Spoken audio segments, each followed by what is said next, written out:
오늘 여기 나오신 분들 참 대단하시네, 그죠? 오늘 아침 새벽에도 보고 또 여기 봤으니까. 그렇죠? 근데 보니까 안 보이시는 분들이 좀 계신 것 같아요. 저도 또 이렇게 새해를 맞이해서 또 송구영신 예배를 드렸는데, 어쨌든 간에 또 송구영신 예배 때도 새해였고 오늘도 새해니까, 지금도 새해니까 그렇다고 그냥 지나갈 수 없잖아요. 그래서 새해니까 우리 복 많이 받으세요 한번 하겠습니다. 시작. 복 많이 받으세요. 아마 복 많이 받으시라고 하시니까 아마 금년 더블의 복을 받을 것 같아요. 아멘. 금년에 좋은 복들이 저와 여러분에게 있으시기를 바랍니다. 제가 목회를 이렇게 한 30년 이상을 하면서 이런 일들은 별로 제가 경험해 본 적이 없는 것 같아요. 송구영신 예배 드리고 바로 또 주일 예배를 드리니, 그죠? 이런 일이 제가 없었던 것 같아요. 근데 그렇게 해서 그런지 몰라도 하여간 많이 힘들었습니다. 특별히 이제 어제 송구영신 예배를 준비하느라고 사실 어제 저녁을 우리 못 먹었습니다. 그래가지고 이제 마치고 우리 예전처럼 저녁을 먹으려고 갔어요. 갔더만 24시인데도 문을 닫은 거예요. 아이 세상에. 그래서 우리 방송반 수고하신 분들, 우리 어제 밥을 제대로 못 먹었거든요. 그래서 이제 가니까 문을 닫아버렸어요. 또 한 대 가니까 또 문을 닫았어요. 이거 큰일 났더라고요. 배는 고프고 나왔으니 또 우리 직원들하고 함께 먹어야 되겠는데, 그래가지고 어느 분이 저 평촌에 가면 있다고 그래서 평촌으로 갔어요. 평촌에. 아이고, 거기 가니까 음식점이 왜 그렇게 많은데 청년들, 젊은이들이 얼마나 많은지 몰라요. 얼마나 북적거리는지. 식당도 한 시간 동안 식당이 꽉 찼어요. 거기 못 들어갔어요. 그래서 우리 문행순 권사님 아들이 하시는 족발집에 들어갔어요. 거기 가가지고 어제 족발을 먹고 이렇게 왔어요. 그래가지고 식당에 가니까 식당이 제 문을 닫아가지고 식당을 찾아다니다 보니까 늦었잖아요. 그죠? 그 밥을 먹고 들어보니까 3시 반이 넘은 거예요. 그래가지고 난 또 오늘 또 설교 준비도 해야 되고 뭐 준비하다 보니까 4시가 가까이 된 거예요. 그때 잠을 자고 나오니까 지금 비몽사몽이 지금. 어쨌든 간에 금년 안에 복 많이 받으시고 좋은 일들이 넘치기를 주의 이름으로 축원합니다. 몇 년 전 그 홍콩의 그 아시아 월드 엑스포 박람회장에 그 금융 위기로 낙심해 있는 한 2만여 명이 모였어요. 어떻게 하면 이 어려운 때에 잘 살 수가 있겠느냐, 회복할 수가 있겠느냐라고 하는 이런 마음을 가지고 모여서 2만 명이 모였어요. 거기 온 사람들은 전부 다 실에 빠진 사람들이기 때문에 얼굴을 보니까 전부 다 우고지상이 돼요. 왜요? 엄청난 공황의 어려움을 겪고 있으니까. 바로 이때에 한 청년이 절망에 빠져 있는 그 사람들에게, 여러분 저를 한번 보세요. 나는 결혼도 못할 뿐만 아니라 결혼을 해도 아내 손도 잡을 수가 없어요. 왜 나는 이 지경이 되었는지, 세상을 원망할 따름이고 부모를 원망할 따름이고 내 환경을 원망할 따름입니다. 이 청년이, 젊은이가 그러니 나의 미래가 어찌 되겠습니까? 그러면서 팍 꼬꾸라졌어요. 그 모든 사람이 깜짝 놀랐어요. 근데 이 사람이 쓰러진 이 청년이 머리로 자기 몸을 지탱하며 오뚜기처럼 몸을 고쳐 세우며 일어나자 모든 사람들이 거기서 감동을 받은 거예요. 이때에 수많은 관중들을 향해서 이 사람이 외치는 말이 있어요. 세계적인 금융위기로 인해서 회사가 도산되고 파산이 되고 가몰이 되고 주가 폭락이 되고 실직을 당하면서 시리에 빠져 있는 우리 여기 모이신 여러분들이요, 그냥 이대로 포기할 겁니까, 인생을? 나를 보십시오. 나는 오뚜기처럼 일어나지 않았습니까? 그러면 일어나면 삽니다. 그러므로 여러분이요, 일어나 새롭게 시작하십시오. 그러면 멋진 내일을 우리에게 기다리고 있을 겁니다. 라고 외치던 이 청년, 두 팔과 두 다리가 없는 닉 부이치치. 여러분 한번 언젠가 봤죠? 우리 사진 한번 보여주실까요? 보세요. 팔도 없어. 다리도 없어.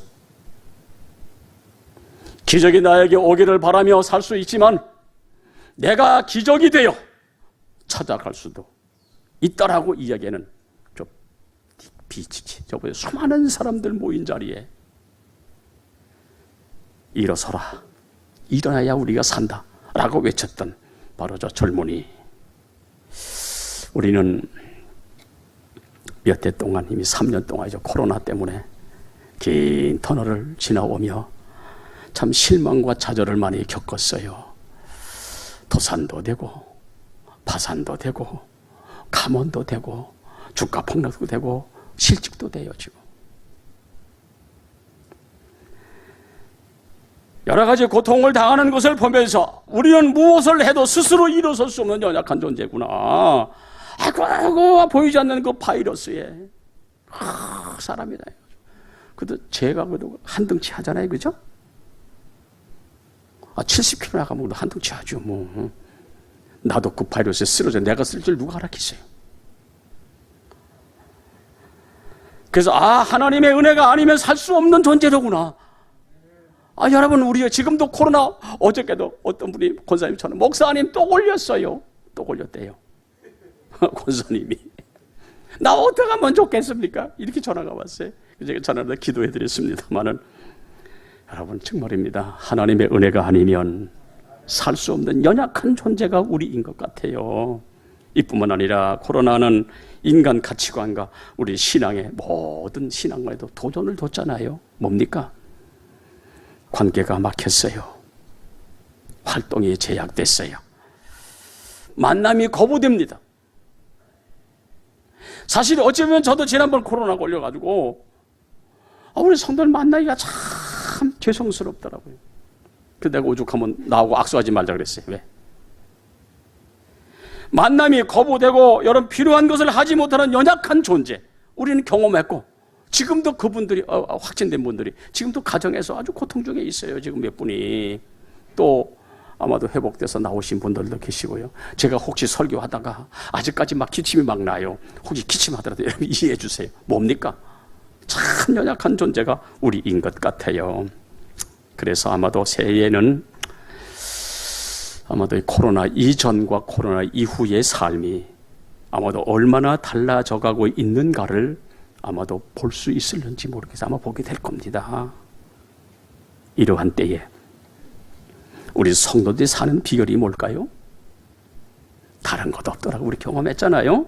주님과 더불어 살고 주님과 더불어 걸어가고 주님과 동행하는 삶만이 결국은 우리가 사는 비결임을 우리 경험하고 있어요.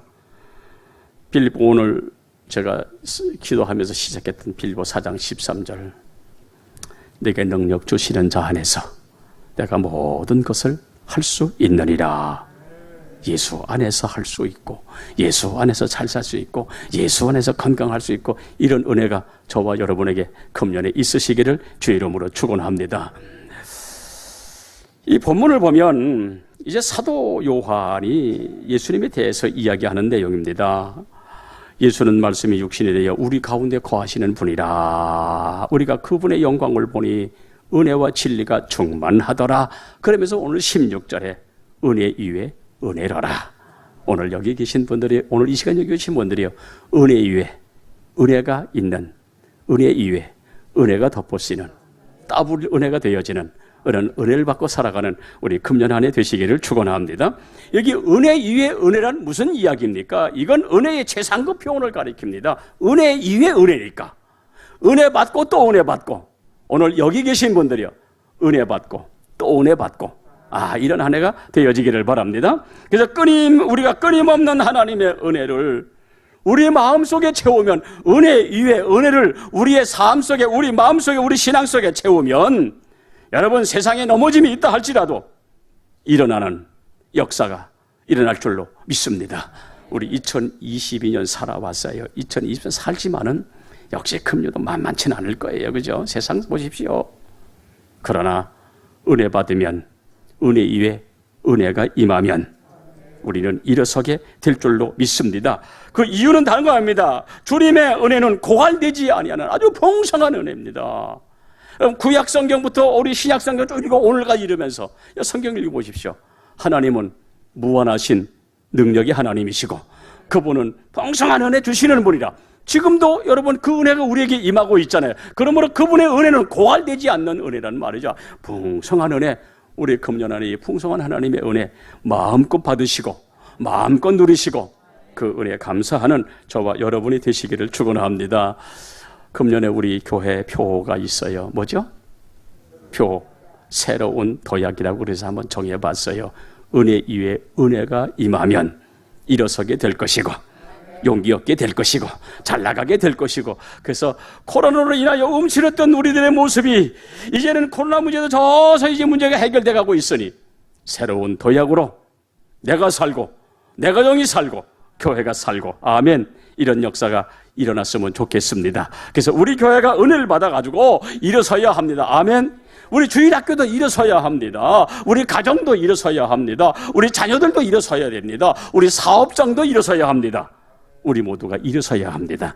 우리 금년에 은혜 위에 은혜를 받아서 우리 일어서는 우리 복된 한 해 되어지기를 주의 이름으로 축원합니다. 그럼 이렇게 은혜를 풍성히 받고 새롭게 도약할 수 있는 비결이 뭐냐? 첫째 하나, 예배에 감격을 회복하자는 거예요. 요한복음 4장 24절에 하나님은 영이시니 예배하는 자가 그 영과 진리로 예배할지니라. 아버지께서는 자기에게 이렇게 예배하는 자를 찾으시느니라. 하나님이 찾으신다 그랬어요. 그럼 하나님 만나면 되는 거예요. 아멘. 이것이 우리가 도약할 수 있는 비결이란 말이죠. 예배를 통해서 하나님 만나면 감격의 역사가 일어나게 될 것이고, 감격하면 여러분 세상 사는 재미 있잖아요. 나는 금년에 우리 모든 성도들이 하나님의 풍성한 은혜로 수지 받았으면 좋겠어요. 세상 말로. 아멘. 가정도 사업도 건강도 이래가지고 참 하나님께 영광 드리는 그런 한 해가 됐으면 좋겠습니다. 그래서 우리가 드리는 이 예배는 교회 엔진과도 같습니다. 엔진. 여러분 엔진 잘 아시죠? 무슨 말이냐면 자동차 엔진은 자동차의 심장입니다. 그렇죠? 그래서 그 자동차 엔진이 돌아가야, 시동이 걸려야 차가 움직이잖아요. 그래서 이 엔진이 돌아가야만 차량 부속품이 한 2만 몇천 개가 돼요. 2만 몇천 개가, 이 2만 개가 넘는 이 부속들이 엔진이 돌아가야만이 서로 연결이 되어가지고 뭐 깜빡이도 되어지고 또 뭐 이 기어를 놓으면 가기도 되어지고 빠꾸기나 빠꾸도 가야 되고. 그러나 아무리 좋은 차라도 여러분 엔진이 멈추면 그 차는 뭡니까? 고철덩어리. 아무런 쓸모가 없는 거예요. 우리 교회 봉고차 9490 지난번에 엔진 보링을 했어요. 너무 많이 써가지고. 왜? 엔진이 안 도니까 자동차가 안 되는 거예요. 안 그런 거예요. 마찬가지 우리가 드리는 이 예배는 우리 신앙의 엔진인 줄로 믿습니다. 이 엔진은 어디서 만들어지느냐? 예배를 드리면서 하나님을 만나고 은혜를 만나면 내 신앙의 엔진이 돌아가. 엔진이 돌아가면 다른 것하고 연결돼. 이 엔진이 들어가면 은혜 받고 성령의 임재로 말미암아 그때부터는 아이고 회개하게 되고 회심하게 되어지고 또 믿음의 결단이 아이고 하나님 내가 이렇게 살겠습니다. 신앙의 결단과 사명이 여러분 이어지는 것, 이게 어디서 만들어지는 겁니까? 예배를 통해서 하나님 만나면 그러므로 우리 믿음이, 우리 신앙이 엔진이 됐으면 좋겠습니다. 내 믿음의 엔진이 돌아가면 나머지 팔과 다리가 활동해. 그래서 충성하게 되고 헌신하게 되어지니까, 그래서 구제도 하고 선교도 하고 섬김과 여러분 충성이 여기서 만들어지는 거란 말이죠. 만약에 이 예배 엔진, 신앙의 엔진이 멈추면 우리 신앙은 아무런 쓸모가 없는 거예요. 우리 신앙의 원동력이 멈추면 불신자와 다를 게 하나도 없어요. 그렇잖아요? 여러분 주일날 한 주, 두 주, 세 주, 네 주 빠져보십시오. 불신앙자와 다를 바가 하나도 없어요. 어제가 아니죠. 오늘이죠. 오늘 저 평촌에 가서 음식점에 가서 밥을 먹었거든요. 이제 음식을 먹고 이렇게 보니까 참 그 늦은 시간, 그 새벽 시간인데 불구하고 젊은이들이 꽉 찼어요. 아이고 저놈들이 다 우리 교회 왔으면 좋겠다. 내 바람이에요. 근데 이 모습을 이렇게 바라면 내가 뭘 느낀지 아세요? 우리 밥을 먹는 그 옆에 아이고 술 먹는 한 뭐 됐어요. 22대 될런가 모르게 이 취해가지고 막 거기서 가서 한 방 치고 싶은 마음이 여기까지 올라오다가 아이고 내가 옛날에 그랬지. 내 모습을 보는 거예요. 밥을 먹고 나오면서 보니까 거리에 젊은이들이 막 이리 쓸고 저리 쓸고 다니면서 그래 나도 20대 때 초반에 나도 저랬지. 예수 모르니까. 그래서 우리 같이 같은 우리 직원들에게 봐라. 저 사람들 저거 저렇다고 이야기하지 마. 저 사람들도 예수 만나면 나같이 될 거야. 나같이 왜? 내가 그랬으니까. 내가 쓸고 다녔다니까요. 얼마나 쓸고 다니는지 우리 집사한테 물어보면 다 알아요. 불신앙자는 여러분 그렇게 살지만은 그러나 우리가 예수 믿고 우리의 예배의 엔진이 돌아가고 신앙의 엔진이 돌아가면 여러분 주님과 인격적인 만남이 이루어지게 되어지니까 그때부터는 여러분 순교적 신앙이 되는 거예요. 아 하나님이 계시는구나. 하나님이 여기 계시는구나. 여러분 저 총신대학원 저 용인에 여러분 그 순교자 기념관 한번 가보세요. 우리 옛날에 크루소에 공부했던 분 갔다 왔어요. 수많은 순교자들이 우리 믿음의 선배들이 순교당해서 그분들의 영정사진에 다 있어요. 여러분 그분들이 바보고 멍충이라 그랬습니까? 하나밖에 없는 생명 뭐 그냥 버리 아니요. 그들이 하나님을 만나니 자기 생명도 귀한 것으로 여기지 아니하로. 여러분 사도를 보셨어요. 예수 만나기 전에 어떤 일 그렇게 악하고 예수 믿는 사람 잡으러 가던 이 사람이 다메섹 도상에서 예수를 만나니까 아이고 예수는 하나님의 아들입니다. 매를 맞고 옥에 갇혀도 오직 예수 오지 보고 일평생 살다가 세상의 모든 것 뺏어 왜 그렇습니까? 예수 만나면 됩니다. 오늘 이 자리에 계신 분들이 우리 금년 안에 예수 만나시기 바랍니다. 예배를 통해서 하나님의 음성을 듣고 예배를 통해서 예수 만나면 우리도 신앙의 멋쟁이가 될 줄로 믿으시기를 축원합니다. 여러분 하나님 만나면 충성하지 말라고 해도 바울처럼 그렇게 충성하는 거예요. 아이고 좀 제발 좀 하지 마. 그래도 예수 만나 그 기쁨이 있는 거예요. 오늘 이 자리에 계신 분들이 우리 금년에 이 기쁨으로 충만할 수 있기를 주 이름으로 축원합니다. 하지만 현대교회 문제가 뭔지 아십니까? 예배 감격이 사라지고 있다는 거예요. 예배 속에서 하나님 만나고자 하는 은혜의 갈망은 없어지고 아이고 목사님 왜 저렇게 설교를 오래 해. 빨리 좀 끝나지. 예배 끝날 기다리다가 예배가 마치게 되어지면 무섭게 해방감을 느끼면서 뭐가 그렇게 바쁜지 교회 빠져나기가 바쁜 거예요.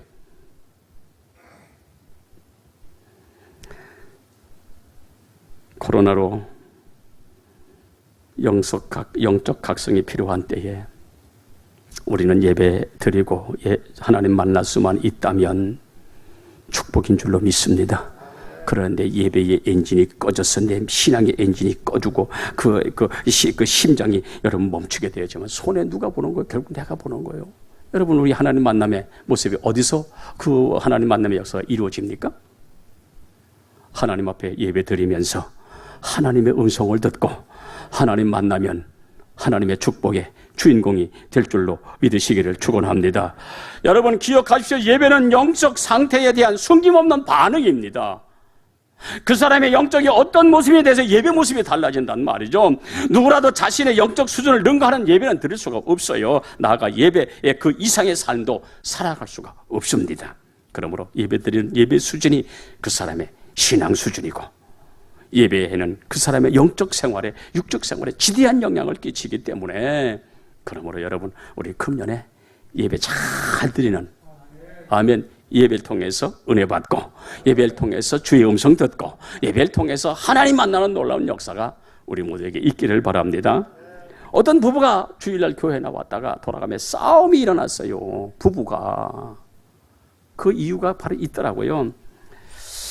이게 예배 마치고 돌아가면서 아내가 남편에게 여보 오늘 김 집사 자동차 3000cc 그 바뀐 거 보았어? 아니 못 봤는데.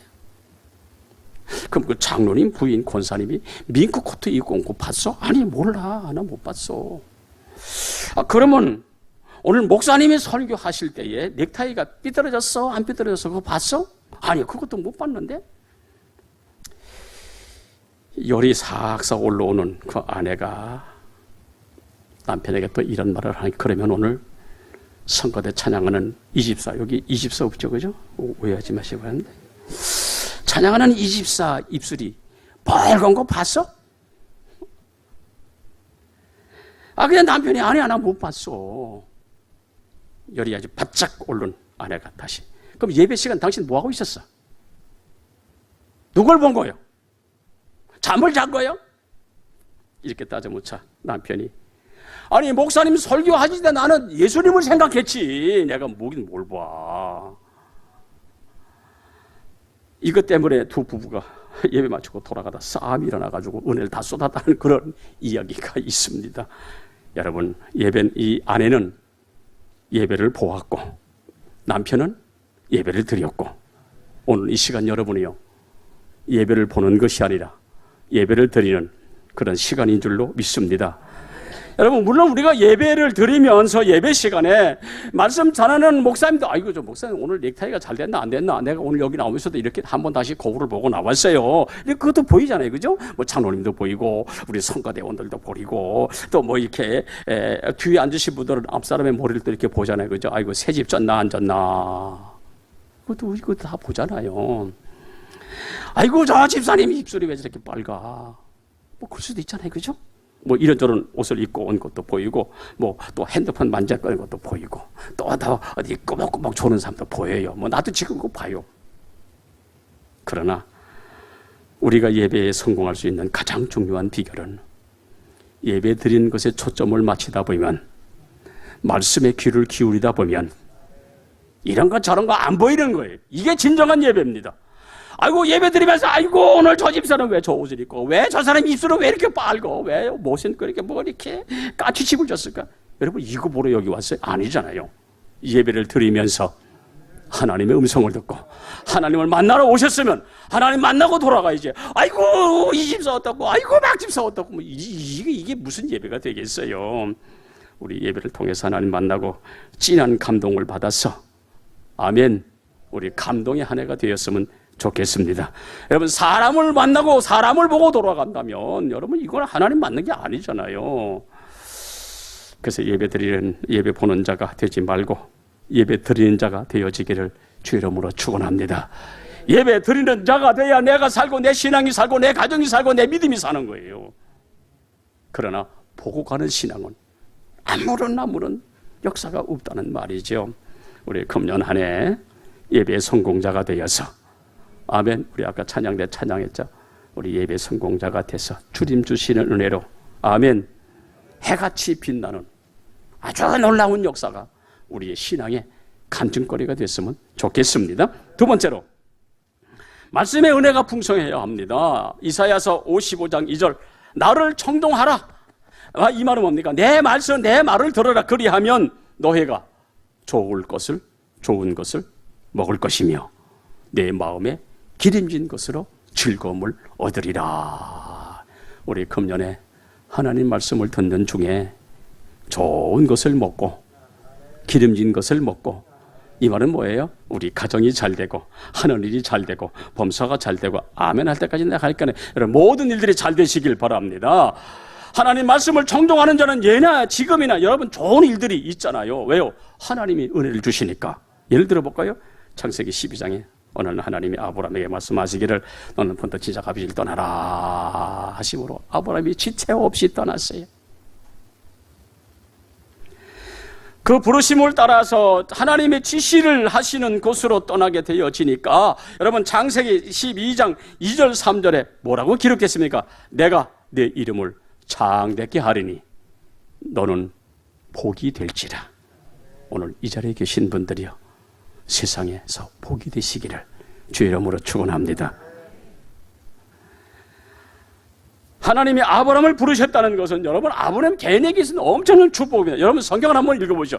창세기 1장부터 11장까지 보면 인생의 번성이 이 아담의 후손들이 번성되어 나가죠. 창세기 여러분 보면 뭐 바벨탑도 쌓다 그랬고 난리가 났잖아요. 왜? 인간의 번성을 보여주지만, 그러나 하나님의 초점은 아브라함에게 임해졌다고요. 하나님은 누굴 보십니까? 아브라함을 보셨습니다. 오늘 여기 계신 분들, 우리 금년 2023년 하나님이 저와 여러분을 보시는 복된 하나 되시기를 예수 이름으로 축원합니다. 그래서 이 아브라함은 하나님의 부름을 받고 그리고 하나님께 제사를 드리고 그 음성을 들을 수 있어서 아브라함 인생이 엄청난 축복이었습니다. 그래서 여러분 아브라함 보세요. 아브라함, 이삭, 야곱, 여러분 그 후손들이 그 가문의 영광이 있어요. 가문의 영광.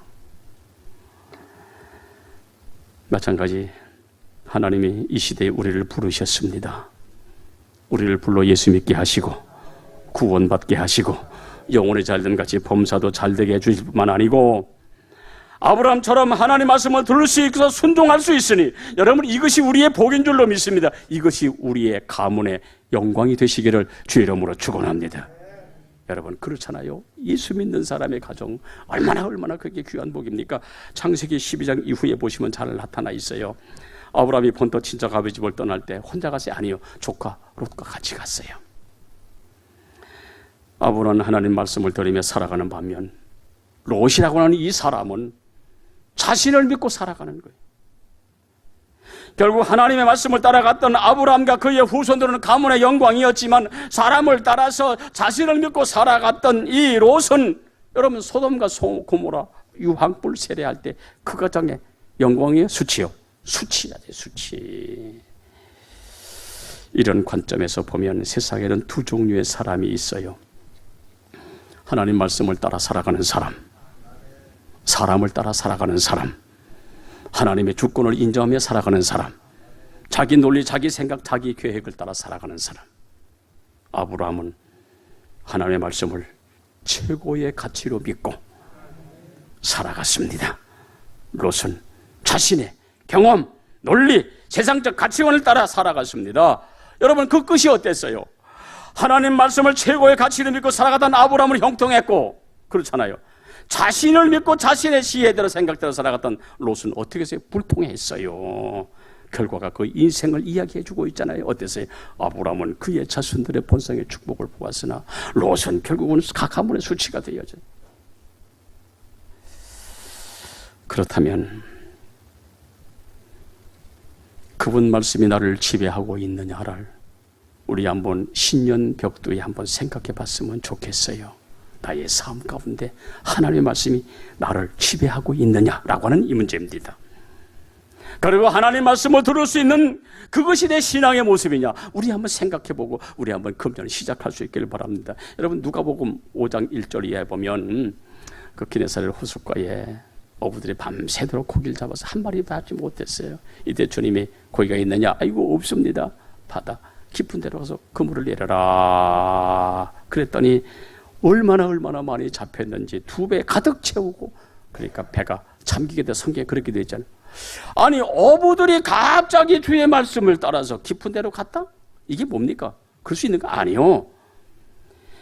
이들이 말씀에 의지하여 그물을 내려는 믿음의 시작이 어디서 되었는가 보니까 누가 보면 5장 3절에 기록이 되어 있어요. 예수께서 시몬의 배에 앉으셔 무리를 가르칠 때에 베드로가 들었단 말이에요. 왜? 자기 배에서 주님 말씀을 전할 때 옆에서 그거 들었어요. 주의 말씀을 듣고 보니 이분이 하나님의 아들이시구나.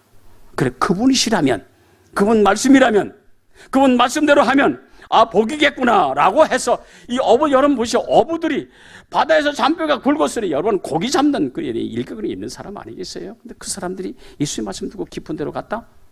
그 시작이 바로 주의 말씀을 듣고서 하나님이시로구나 주님이시로구나 그렇게 해서 순종했더니 풍성한 은혜를 받았더라. 여기 계신 여러분들이요 금년에 주의 말씀을 들을 때에 주의 말씀으로 들어서 그 말씀대로 살아감으로 주의 풍성을 누리시기를 주의 이름으로 축원합니다.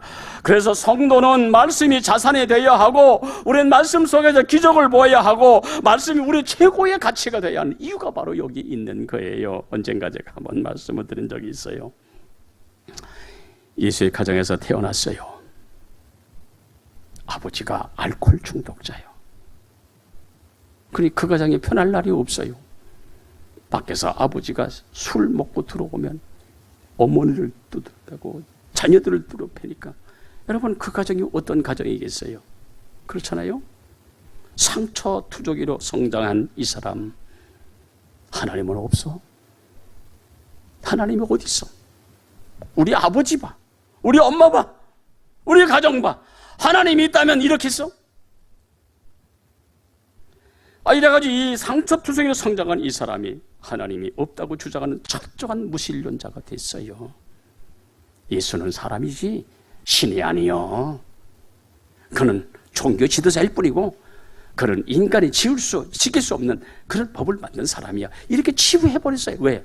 너무 가슴에 상처가 많으니까. 어느 날 이 사람이, 한 여학생이 식탁에서 밝고 아름다운 미소를 지으며 식사를 하자 그녀에게 다가가서 무슨 좋은 일이 있느냐, 왜 그렇게 좋아 보여, 왜 그리 얼굴이 환해. 그러자 이 여학생이 예수 그리스도가 계시잖아요. 나는 그분 때문에 행복합니다. 이 말을 듣고 이 사람이 벌컥 화를 내면서, 예수 그리스도, 다시는 내게 그런 말을 하지 말아라. 나는 종교도, 나는 교회도, 나는 성경도 이제 다 질려버린 사람이야. 쓸데없는 소리 내게 하지 마라. 오죽하면 그렇게 얘기하겠어요, 그죠? 오죽 상처를 많이 받았으면 그렇게 얘기했어요. 나는 우리 성도들, 예수 믿는 가정들 행복했으면 좋겠어요. 자녀들도 행복하고 가족들도 행복하고. 여러분, 그 가정이 자라는 자녀들이 행복한 거예요. 근데 이 사람이 상처받는 가정에서 태어났으니 하나님은 없어. 하나님이 어디 있어? 그 여학생이 예수 그리스도에 나는 행복하다라고 이야기하니까 벌컥 화내던 이 사람, 예수 그리스도가 하는 이 얘기를 듣고 깜짝 놀랐어요. 예수 그리스도? 그분이 사람이 아니고 메시아요? 하나님의 아들이요? 왜냐하면 이 사람은 예수를 종교적인 인물 이상으로 생각해 본 일이 없기 때문에, 하나님의 아들이라고 하는 생각을 해본 적이 없기 때문에 이 사람이 메시아라는 얘기 듣고 깜짝 놀라버려요. 그래서 그는 예수의 허구성을 논하려고 수많은 고서들을 살피기를 시작했고, 수많은 무신론자 책들을 연구하고, 수많은 철학자들의 이론을 연구하고, 유물사상을 연구하고, 성경의 모순을 들춰내려고 성경을 읽고 연구하다가 살아계신 하나님을 인격적으로 만났습니다. 말씀은 역사가 있고, 말씀은 역사가 있고, 이 사람이 이 말씀을 연구하다가 거기서 살아계신 하나님을 인격적으로 만나 거꾸로졌어요. 그가 하는 고백이 뭔지 아십니까? 그래, 하나님은 살아계시구나. 내가 이걸 몰랐구나. 고백하기 이르렀고, 그는 일평생 주를 위해 헌신한 사람이 되었으니, 이 사람이 누굽니까? 누가 예수를 종교라 하는가? 라고 하는 책의 저자 조시 맥도웰이라고 하는 이 사람, 언젠가 한번 얘기하고 한 사진 한번 보여주시기 바랍니다. 저 사람, 하나님이 없어, 하나님은 인간이야 라고 주장하고 무신론 철학자를 탐욕 이게 저거 했던 저 사람, 예수 만나가 보니까 그래, 하나님 살아계셔. 오늘 이 자리에 계신 분들이요, 하나님 살아계십니다. 그분 만나시기를 축원합니다. 그분은 사람이요 살아계신 하나님, 지금도 우리 가운데 계시는 줄로 믿습니다. 그렇습니다. 믿음이란 살아계신 하나님의 말씀을 믿는 것이요, 말씀을 신뢰하는 것이요, 우리 2023년도 우리 그분 말씀을 신뢰함으로 그분의 능력과 축복이 우리 가정에 임하고, 우리 가족들에게 임하고, 우리 삶의 현장에 임해서 우리 복된 성도들의 한 해가 되어지는 2023년 될 수 있기를 축원합니다. 마지막 세 번째입니다. 기도를 회복하자는 거예요. 기도. 이사야 55장 6절. 너희는 여호와를 만날 만한 때에 찾으라. 가까이 계실 때에 그를 부르라. 부르면 된다는 거예요. 마태복음 7장 7절에 구하라 주실 것이요, 찾으라 찾을 것이요, 두드리라 그러면 열릴 것이고 얻을 것이요, 찾을 것이요, 열릴 것이요. 뭐든 말씀하시잖아요. 그렇습니다. 하나님은 살아계십니다. 우리의 기도를 들으시는 분입니다. 마가복음 11장 20절이야 무엇이든지 기도하고 구하는 것은 받은 줄로 믿으라. 그리하면 너희에게 그대로 되리라. 그대로 되리라. 기도한 대로 되리라. 하나님께 부르짖으면 부르짖은 대로 되리라. 아멘. 여러분, 성경에 나타난 사람들 한번 보세요. 기도 사람들은 다 기도 사람들. 다윗도 여러분 시편 읽어보세요. 어렵고 힘든 환경 속에서 하나님 좀 살려주세요, 봐주세요, 그랬잖아요. 다윗도. 엘리야, 히스기야 여러분 보십시오. 죽을 병에 걸려가지고 병을 향하여 하나님 내 생명 좀 살려주세요. 그 기도 듣는 하나님 어떻게 됐어요? 15년 히스기야 생명 연장 죽었잖아요. 사내립 쳐들어 왔어요. 18만 5천 명 데리고 예루살렘 성을 포위했어요. 아이고 죽었구나, 힘들구나. 아니요. 성전에 올라가 기도했더니 하나님이 들으시고 하나님이 축복하셨어요. 여러분, 다니엘, 예레미야, 예스라가 다 그랬습니다. 우리 믿음의 선조들 다 그랬습니다. 여러분 쟤들도 마가의 다락방에 모여 기도하니까 확실한 은혜를 받았습니다. 베드로, 요한 여러분 보십시오. 다락 기도하러 성전에 올라가다가 안진뱅이 고치는 기적의 능력의 사람이 됐잖아요. 그래서 은혜의 사람들은 고통에 낙심하지 아니하고 하나님을 찾습니다. 하나님께 기도합니다. 기도하는 하나님의 도르시고 하나님의 응답하시니 여기에 하나님의 역사가 이루어지더라. 아멘. 이 얘기 하나 하고 마칠게요. 남의 집 모습으로 이런 집에 8남매가 있어요. 8남매. 우리 집안도 우리 형제들 7남매예요. 옛날엔 다 그렇게 그래 많았잖아요. 그죠? 난 우리 성도들이 우리 아이를 좀 많이 낳았으면 좋겠어요.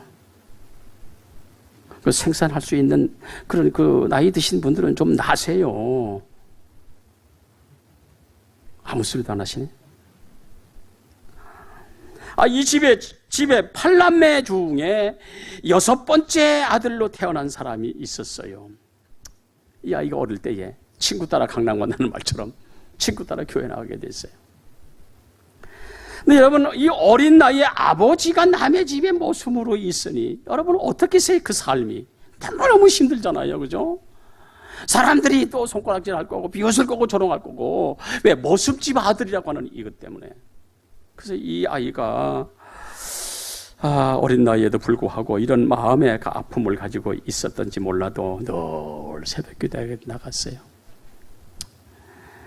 초등학교를 졸업을 하고 가정이 가난하니까 무작정 서울로 상경을 해서 낮에는 구두 닦기를 하고 잠잘 데가 없으니 남의 집 처마 밑에서 자고 또 어느 닭장에 들어가도 자고 이렇게 잠을 자면서 가까운 교회가 있으면 십자가를 바라보고 교회 나가 기도하면서 자기 처지를 참 한탄한 하나님, 왜 다른 사람은 저러는데 나는 이럴까요?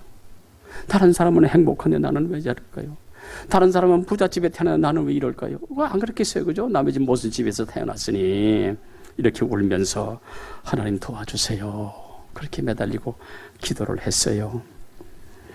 비록 자기 처지는 구두 닦이지만 하나님은 전능하신 분이고 하나님은 살아계신 분이고 하나님은 기도 들으시는 분인 줄 알고 열심히 기도하고 그리고 독학으로 공부를 하고 하나님이 은혜를 주시겠지, 응답해 주시겠지, 축복해 주시겠지, 그날만 바라보고 여러분 그렇게 살아가는 거 얼마나 힘들었겠어요. 그러던 어느 날 그는 덴마크는 농사가 발달된 부자 나라라는 글을 읽다가 용기를 내어가지고 뭐 될 것인지 안 될지 모르지만 덴마크 국왕에게 편지를 썼대요. 저는 한국 농촌에서 일하고 싶은 사람인데 환경이 여의치 않아. 공부도 제대로 못했는데 농사가 발달된 덴마크에서 나를 공부시켜 주시면 내가 이 나라, 가난한 나라, 이 나라에서 내가 멋지게 살겠습니다 라고 편지를 보냈어요. 반신반의했지요. 근데 그 편지를 받은 덴마크 국왕이 이 편지를 읽고 감동을 받은 거예요. 그래, 이런 젊은이가 있구나. 그래가지고 그 덴마크 국왕으로도 초청을 받아서 덴마크로 건너갔어요. 학비 전액 면제, 그리고 공부하는 모든 뒷바라지 다 해줘. 이 사람이 바로 그 덴마크의 배려를 받아가지고 공부하고 거기서 박사 학위를 받고 그리고 이제 한국으로 귀국했어요. 멋지잖아요. 내가 박사 학위를 받고 내가 한국에 가면 내가 무엇인가가 나라를 위해서 내가 헌신하겠다, 이런 마음으로 돌아왔어요. 이분이 우리 학계에 가장 존경받는 분 중에 한 사람이 됐으니 그분이 누군지 아세요? 건국대학교 유태영 박사. 우리 사진 한번 보여주세요. 우리 똑같은 사람이죠. 똑같은 성정을 가진 사람. 저 사람이 초등학교 때 신앙을 시작을 했고 저 사람이 기도하면서 주님이 살아계심을 알고 엎드려 기도했더니 하나님이 길 열어주시니까 아이고 저 가난한 저 사람이 오갈 데 없는 저 사람이 덴마크 국왕의 초청을 받고 가서 공부를 받고 박사가 돼가지고 건국대학교 육태영 박사님의 이야기 제가 지금 해드렸습니다. 비록 모습의 아들이라 할지라도 하나님께 기도하는 자를 하나님이 보시고 하나님이 들으시고 하나님이 길 열어주시니 그 인생이 복이 됐잖아요. 오늘 이 자리에 계신 분들이요, 하나님 살아계심을 믿으시기 바랍니다. 그분이 우리 기도 들으시는 분인 줄로 믿으시기 바랍니다. 그러면 우리 인생도 우리 2023년에 멋진 인생이 될 줄로 믿습니다. 시대가 흐르고 역사가 바뀌어도 변하지 아니한 것 있어요. 뭡니까? 하나님은 살아계시고 하나님은 우리 기도를 들으시고, 이것은 언제나 어디서나 마찬가지입니다. 과거도 그렇고 지금도 그렇고 미래도 그럴 겁니다. 그러므로 성도는 들으시는 하나님 앞에 기도하면 응답 주십니다. 아멘. 코로나라고 하는 질병과 경제적 난관과 정치적 혼란의 시기, 교회적으로, 가정적으로, 국가적으로 어려움이 있습니다. 우리 이제 우리 기도의 자리를 회복해서, 아멘, 하나님 만나서 우리 멋지게 이 안에 살아갈 수 있기를 축원합니다. 기도의 땀 한 방울은 고난당할 때 피 한 방울과 동일한 가치가 있습니다. 가족을 위해 흘리는 기도의 땀 한 방울이 가족의 피 한 방울과도 같습니다. 나라와 민족을 위한 땀 한 방울은 기도가 민족의 피 한 방울과 같습니다. 그러므로 엎드려 기도하는 것이 은혜 받는 비결인 줄로 믿습니다. 사도 요한 은혜 원천 그리스도의 충만함이라 그랬습니다. 육신의 갈증은 물로 해결할 수 있지만 영적 갈증은 오직 하나님의 은혜로, 하나님의 말씀으로, 기도로 해결할 수가 있는 줄로 믿습니다. 이 은혜는 예배를 통해서 주님이 주시니, 이 은혜는 말씀을 통해서 주님이 주시니, 이 은혜는 기도를 통해 주님이 주시니, 이 힘이 세상을 이기는 힘이 될 줄로 믿습니다. 이 얘기 하나 하고 마칠게요. 마지막으로 짤막하게 할게요. 6.25 전쟁 당시에 더글라스 메가더 인천 상륙작전을 감행해서 참 이 나라 참 구해줬던 사람 아닙니까? 메가더 장군을 주의관으로 임명해서 우리 한국에 보내서 승리케 했던 대통령, 미국 제 33대 해리 트루먼 대통령. 이 사람이 이제 은퇴를 했어요. 고향 미주리주에서 노후를 보내게 되어집니다. 한 번 한 소년이 찾아왔어요. 트루먼에게 이런 이야기를 합니다. 대통령 할아버지는 내 나이 때에 어땠어요? 아마도 공부 잘해서 1등 했을 거고요. 아마도 반장을 아마 했을 겁니다. 그러자 이 트루먼 아니야. 나는 형편이 없었어. 친구들이 동생 큰들이 다가와서 소리 지르면 나는 부들부들 떨어야 했고, 나는 운동도 못하고 공부도 못해 늘 따돌림을 받았어. 그래서 부모님은 아이고 저게 인간이 되겠나 그렇게 생각을 했지. 아주 형편이 없었지. 이 말을 들은 이 소년이 고개를 가뚱하면서 아니 그러면 어떻게 대통령이 됐는데요? 그러니까 트루먼이 이런 이야기를 하는 거예요. 나를 용기 있게 만들고 강한 사람 되게 해준 분이 계시니 그분이 바로 하나님이시지. 아멘. 나는 어려울 때마다 예배드리며 하나님께 무릎 꿇고 기도하고 성경을 통해서 하나님의 음성을 들으니까 하나님이 세상에 나를 가장 쓸모있는 사람으로 만든 거야. 나는 쓸모없는 사람이요, 나는 공부도 제대로 못했어. 나는 하나님을 만났지 그 하나님이 나를 이렇게 만든 거야. 그렇습니다. 예배를 통해서 하나님 만나면 되는 줄로 믿으시기를 축원합니다. 그분은 지금도 살아계신 우리 금년 안에 2023년 우리 모두 그분 만나시기를 주의 이름으로 축원합니다. 그리고 우리 모든 삶이 아름답고 복되게 될 줄로 믿습니다.